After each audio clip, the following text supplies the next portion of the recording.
Welcome to your Xlogo online channel with your Hisham computer teacher. Today's session will be devoted to a practical activity. Thank you in advance for following this. So, let's go now.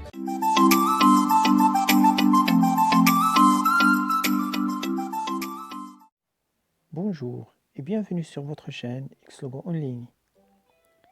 Suite à la séquence précédente qui a été réservée pour un rappel mathématique qui me semblait nécessaire et primordial, et vu la relation étroite, inséparable et complémentaire entre ces deux disciplines, maths et info, on est apte pour entamer le côté pratique. Allons-y.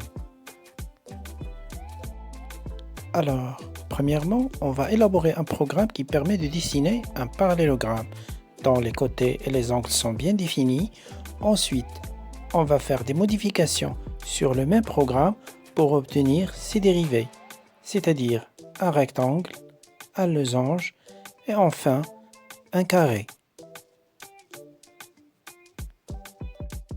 Ok, je vais choisir le point I comme position de départ et le côté IA, le premier côté à tracer de cette figure. D'après la position initiale du crayon, horizontale orientée à droite comme l'indique le rayon, il faut imaginer le centre du cercle vert est confondu avec le point I.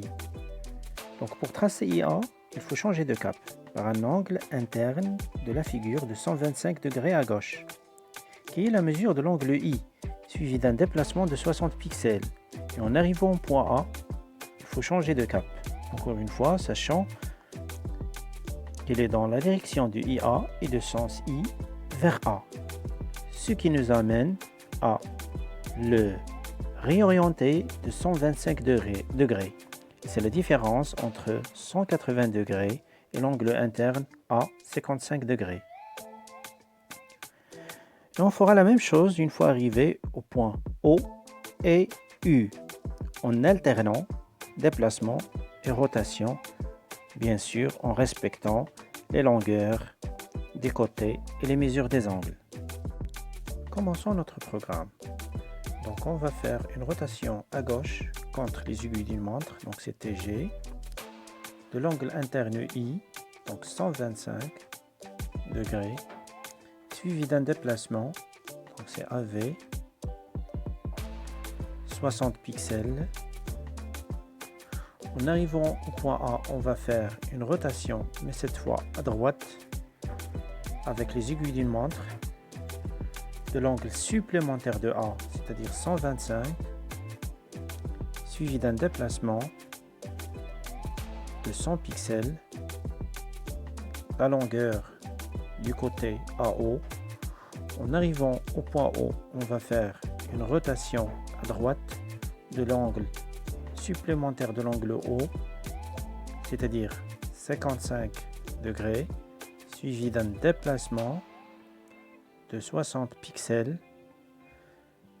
En arrivant au point U, donc on va faire une autre rotation à droite de l'angle supplémentaire de U, c'est-à-dire 125, suivi d'un déplacement pour atteindre le point de départ I de 100 pixels. Allez A pour voir le résultat. Je vais faire un déplacement et voilà le parallélogramme. Je peux même cacher ce petit cercle, donc CT, pour ne voir que le parallélogramme. Et voilà le résultat. Une remarque, j'ai pu rejoindre ma position initiale I avec une telle précision. C'est tout simplement le résultat d'un respect rigoureux des règles mathématiques.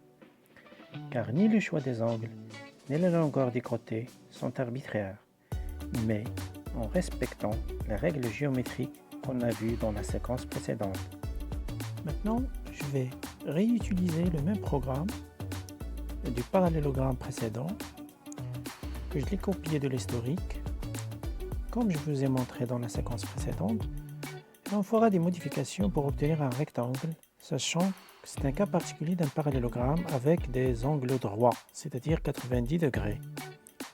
C'est le seul cas où les rotations internes et externes sont égales à 90. Donc on va changer toutes les rotations en 90.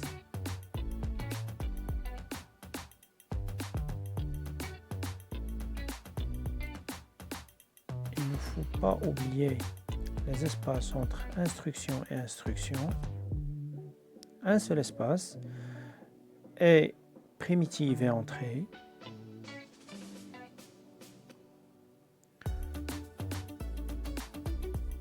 Ensuite, entamer notre programme par VE pour effacer l'ancien parallélogramme et le finir par CT pour ne voir que le rectangle. Je peux même changer la couleur du crayon par une nouvelle primitive, c'est FCC. Je choisis par exemple la couleur rouge. Je peux mettre bleu, jaune, comme je veux. J'ai mis cette instruction au début du programme parce que logiquement je dois préparer mon crayon avant de commencer le déplacement. Je ne vais pas le mettre à la fin du programme, il n'aura aucune influence parce que le déplacement sera fait. Alors le rectangle sera un rectangle avec des côtés verts. Si je l'ai mise au milieu du programme, alors les instructions qui seront avant FCC rouge vont donner des côtés verts et les instructions qui seront après le FCC rouge, vont donner des côtés rouges. Dans notre cas, puisqu'on a entamé le programme par cette instruction, on a préparé le crayon avant de faire le déplacement. Alors, tous les côtés seront des côtés rouges. Appliquons notre programme pour voir le résultat.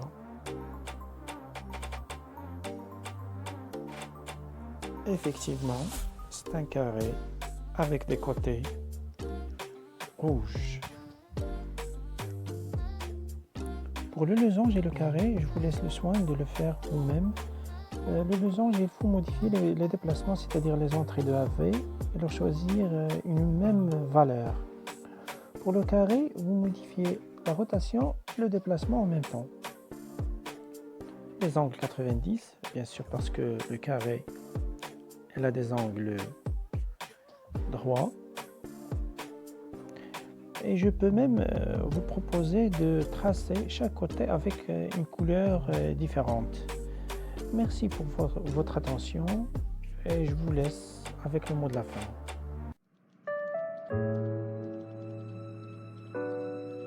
Waiting for the next sequence. Protect yourself, your families, your loved ones, and your country. By staying at home, thank you. And see you soon.